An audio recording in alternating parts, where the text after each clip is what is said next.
Hi Sagittarius! Welcome po sa ating channel. Ito ang yung daily kabaytay reading for January 22, 2025. Please be reminded kung naka-resonate kayo, comment down. Kung hindi kayo naka-resonate, ibigay niyo po sa iba kasi channel reading po ito.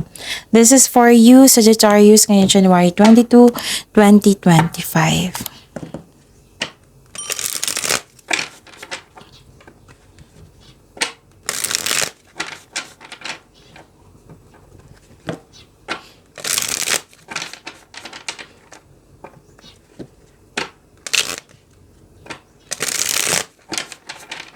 Para po ito sa inyo Sagittarius ngayong January 22, 2025. Maraming salamat po sa inyong patuloy na suporta at maraming salamat din po sa mga hindi nag-skip ng ads.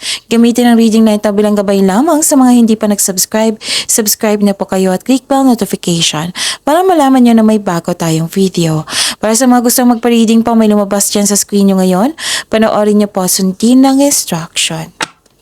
Spirit's Guide, mga ganapos para kay Sagittarius ngayong January 22, 2025. I need 3 cards po.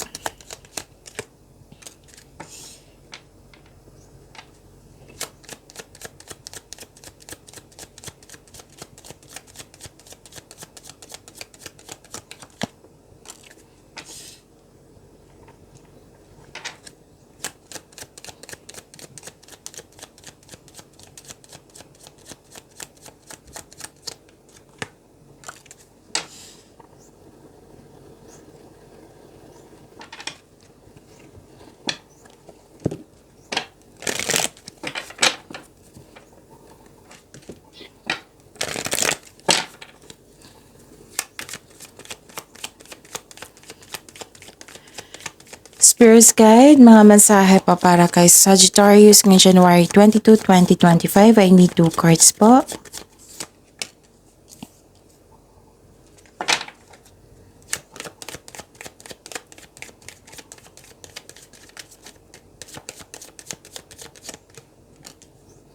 Okay, Sagittarius, ngayong January 22, 2025.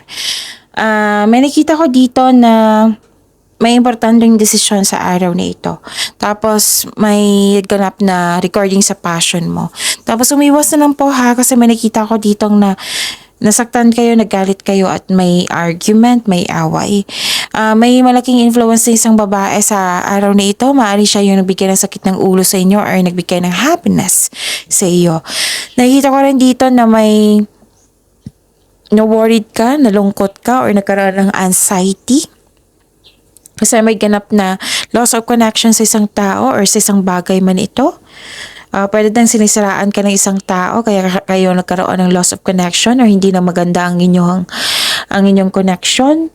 Pwede din sa isang bagay to, yung lagi kong example na yung lagi kong binigay na example sa inyo like money. Oo. Na pwedeng nawala, kinuha, na damage or nagkasta. So, voyage of the heart, love flows through you and to you. And reaching your destination, your light is shining brightly. Spirit's Guide, ano po yung energy ni Sagittarius ngayong January 22, 2025?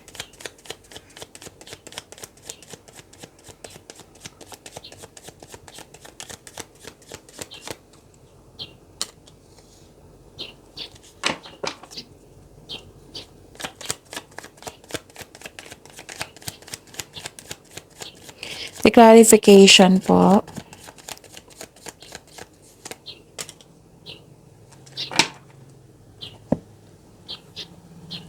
Kung may narinig kayo o may nakita kayong repeating message, meaning to say, pinupush ng cards niyan kasi ang ngalan sa inyo, hindi pa binigyan ng atensyon. Na kung maaari din po, bigyan nyo po ng solusyon at aksyon.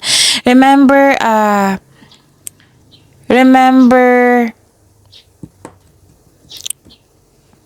Sagittarius, at the end of the day, alam mo na ikaw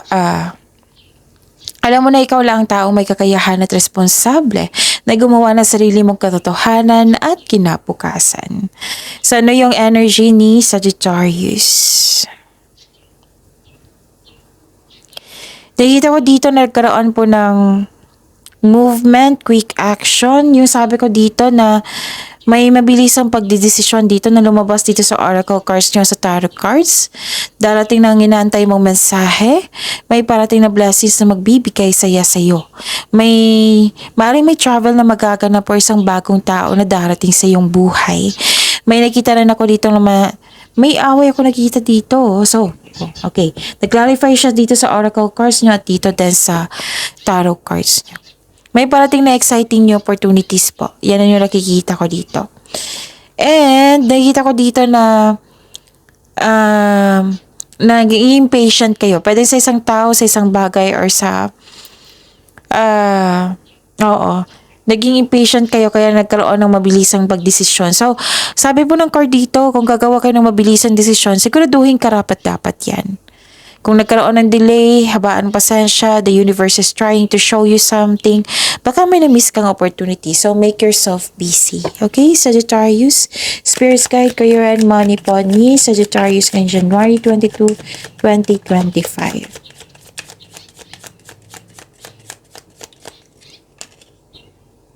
And the clarification of this card po.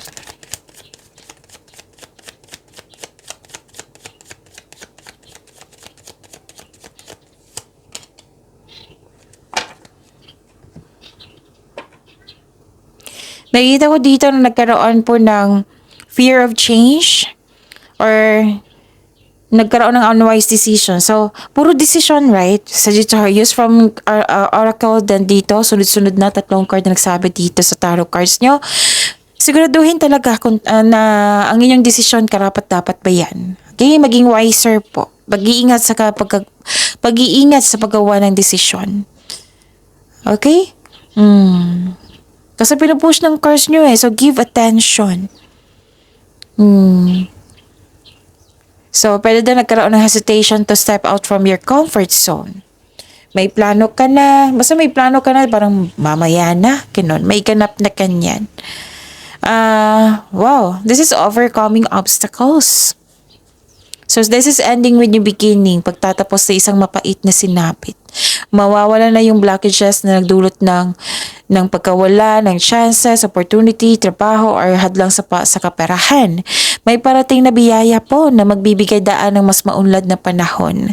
Pagtatapos ng isang mapait na sinapit to ha, basta nagaganap ang pagbabago kung ikaw ay mismo ay tanggap ang pagtatapos na ito. Ang pagsuko na ito ay lumilika na isang pakiramdam ng kapayapaan at pasasalamat.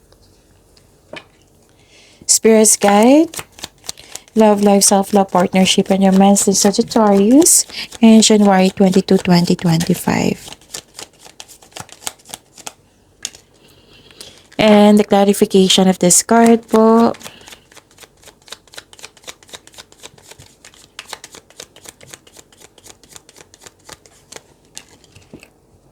Maraming salamat po sa patuloy na tiwala, suporta sa ating channel. At maraming salamat din po sa mga hindi nag-skip ng ads.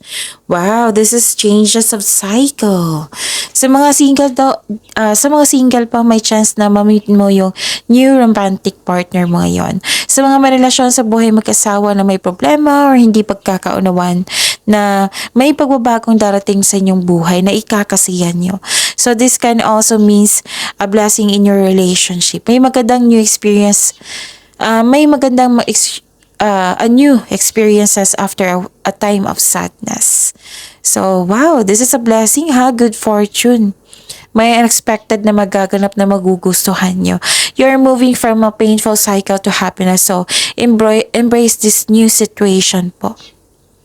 Okay? Nakita ko rin dito na nagkaroon po ng may taong hindi marunong magbigay halaga, may selos, may inggit, may materialistic, may concern ka sa materialistic na tao or sobra sa trabaho na hindi nagbigay ng time at halaga sa iyo. Pwede din kayo naka-receive ng complaint nito na ano ba to si Sagittarius, wala ng time para sa amin, sa pamilya. Pwedeng ganun. Kasi sobrang sa trabaho or sa kaka-travel. May taong dito na hindi maasahan. So, instead of getting angry, mag-usap po kayo. Magkaroon kayo ng adjustment para magkasundo kayong dalawa. So, pwede din may taong nanghimasok sa inyong desisyon. Hindi kayo makagawa ng desisyon kasi may nanghihimasok sa inyong desisyon. Pwede din tutol siya or minamanipula yung desisyon mo. So I think nasabi ko na lahat, Sagittarius. See you tomorrow. Please like, subscribe, and click the button for notification para updated po kayo sa daily tarot reading natin. Maraming salamat po.